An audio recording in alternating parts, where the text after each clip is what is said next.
Hi, I'm David Harry, and in this video I'm going to be testing a very cheap shotgun microphone. Now the microphone I'm going to be testing cost £18, and that was including postage from Amazon. Now the astute amongst you will think to yourself, well, £18, what are you going to get for that? Well, this is what you actually get. Okay, let's see if I get that into focus. Here we go, that should be okay. Now what I'm going to do, I'm going to test that microphone against this microphone. Now this microphone is a Sennheiser, and it's what I would consider to be your level entry professional shotgun, and it's got the K6 power module and the ME66 cardioid head on it. So what we'll do, as I'm talking now, you'll get an idea of how this one sounds, and then when I flip over to the other one, then this gives us a yardstick and a baseline for what we can, compare the other one against. Now, with this particular microphone, what I'm doing, I'm keeping it this close to my mouth inside this room now. The room's a little bit reflective, but also being this close, it should give us a really good idea about how this mic sounds against that one for the likes of, say, podcasting, vlogging, YouTube videos, voiceovers, or any narration type video work that you might want to do. So what I'm going to do is compare in here, and then I'll go outside and run a set of tests outside. Now, the one thing that I'll have to stress here is that this particular cheap microphone has got an oddity about it, as far as that it's got two settings on it for its polar patterns. And unfortunately, when you go from one to the other, it requires a massive gain. So what I would normally do is set my camera to one level input when I'm doing multiple microphones into it, and that level would then allow us to have like a baseline for relative sensitivity between microphones. But for this particular test, what I'm going to have to do is flip over when I flip over to that microphone, is reset the gains on the camera again, only because it'll be wildly out against this microphone. Okay, so this will be enough of a blurb for the introduction and so that you can hear the Sennheiser. Now I'm going to start the tests with the other microphone. So this is the first test for the cheap microphone. What it is, it's in normal mode. Not entirely too sure what it means by normal mode, but I'm assuming it's going to be some form of just basic cardioid pattern, maybe something that's not so tight and focused. Now what I'm going to do, I'm just going to click around it and just see where how directional it actually is. So we are. I'll go to the sides,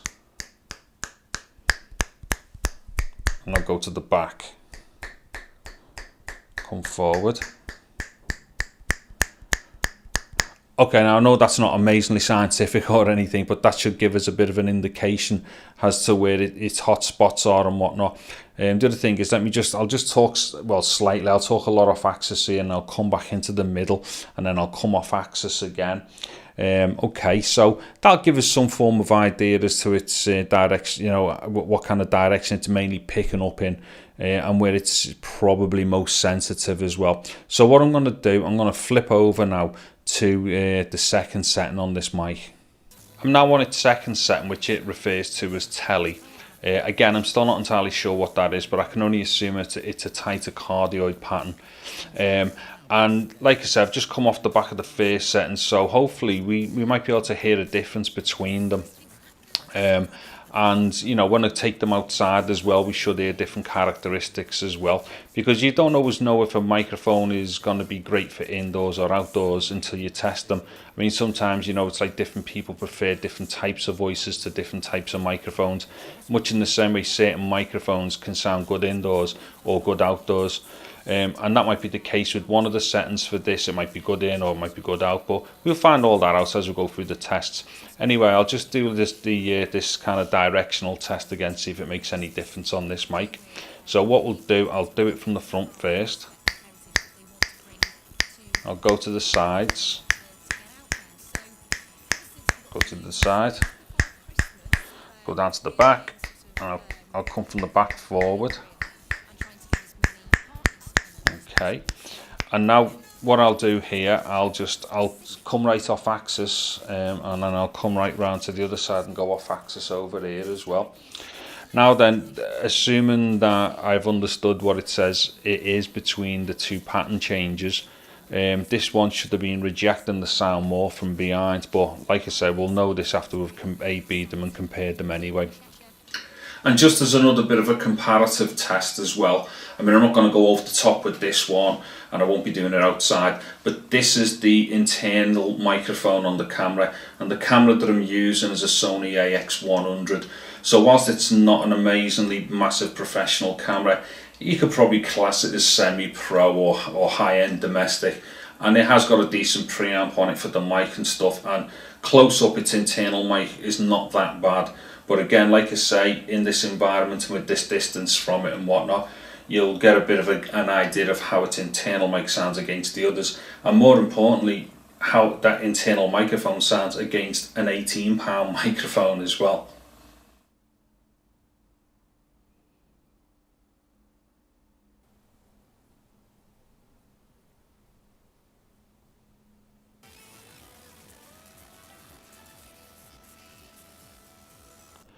One, 2, 3, 4, 5, 6, 7, 8, 9, 10, 11, 12, 13, 14, 15.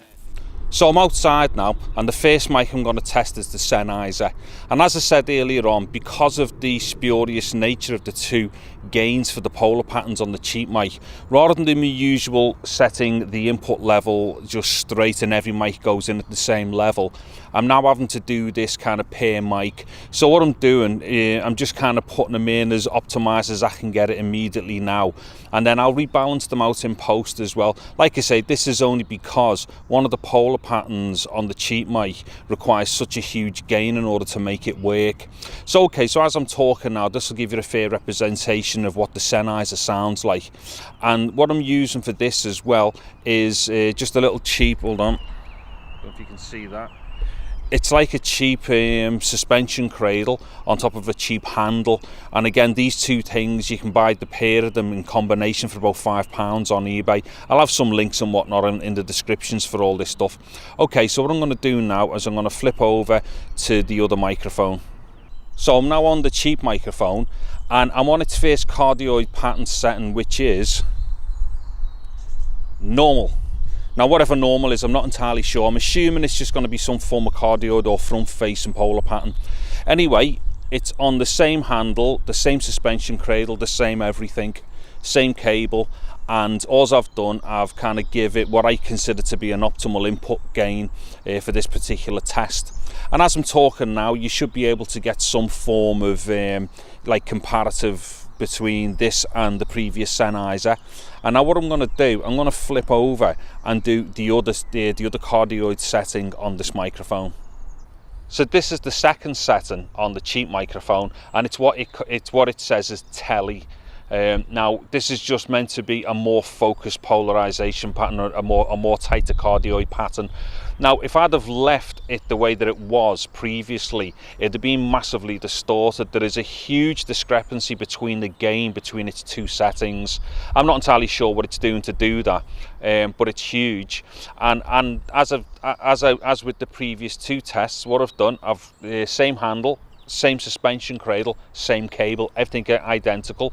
The only thing is, like I said earlier on with the other two, I've kind of put its level into the camera as best as what I think it ought to be for this particular shooting environment.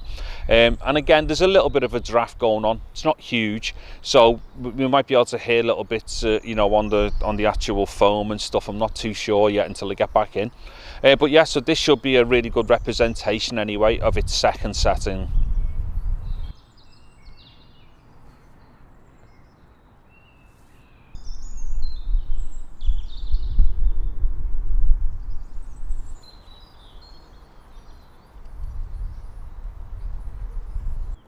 One, 2, 3, 4, 5, 6, 7, 8, 9, 10, 11, 12, 13, 14, 15, 16.